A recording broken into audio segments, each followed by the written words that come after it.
Let's talk to Professor Robert West, who's a public health expert at UCL, University College London. Thanks very much indeed for joining us on the programme today. So we've been hearing from our correspondent there about mixed feelings from people about the removal of most COVID restrictions in England. You yourself have recently called it madness. So why do you think that? Why do you think it's reckless? Because for the very obvious reason that we have infections rising exponentially. We have hospitalizations rising exponentially, albeit at a lower rate. And we have deaths rising.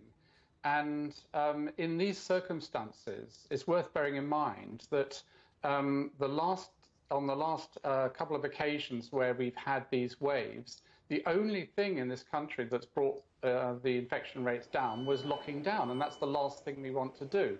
So if we open up now, which we have done, we will see, everyone agrees, we will see that all of these figures are going to go up even faster, and we don't know where they will end. The government's epidemiologists have said there's huge uncertainty about where this will end before we get to a point where the disease naturally plays itself out. This is an immense gamble with people's lives and with the economy and with people's livelihoods, because unless you're going to say to people, well, you don't have to isolate anymore if you get infected, which would be crazy, you're going to have vast numbers of people having to self-isolate with all the damage that does. So for all kinds of reasons, it is literally madness. So what kind of restrictions do you think should be maintained now?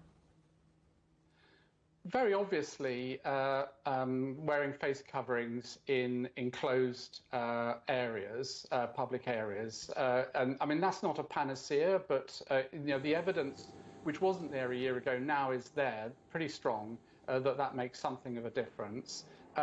Personally, I mean, I'm really sorry for the owners of these businesses, of nightclubs and so on, but having large numbers of people in close proximity to each other is an absolute breeding ground for the virus. So I'm afraid opening up these venues is pretty foolish.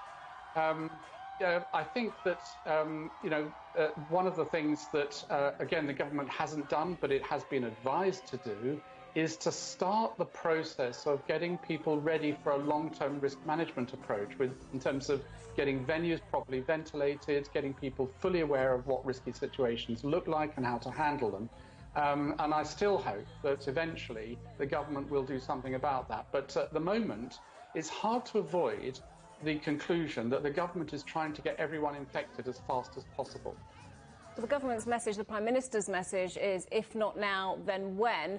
But so with that in mind, doesn't there have to be a time when things do open up? And if not now, why not now? Well, I mean, if not now, then when is such a stupid thing to say, because it's very obvious when. It's when we have things in place to mitigate the risks for people and to keep the infection rates under control, not least having more people being vaccinated. And at the same time, I know I'm sounding very critical of the government, and to be fair, I have been quite critical of it for most of the pandemic, as have many other public health people. But, this is at a time when the vaccination rates are going down.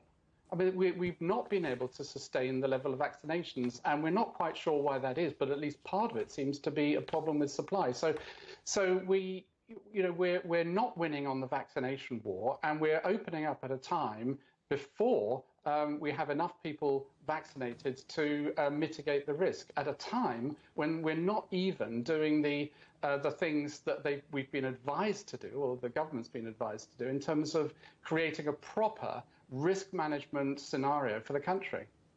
Professor Robert West from UCL, great to get your thoughts today. Thank you.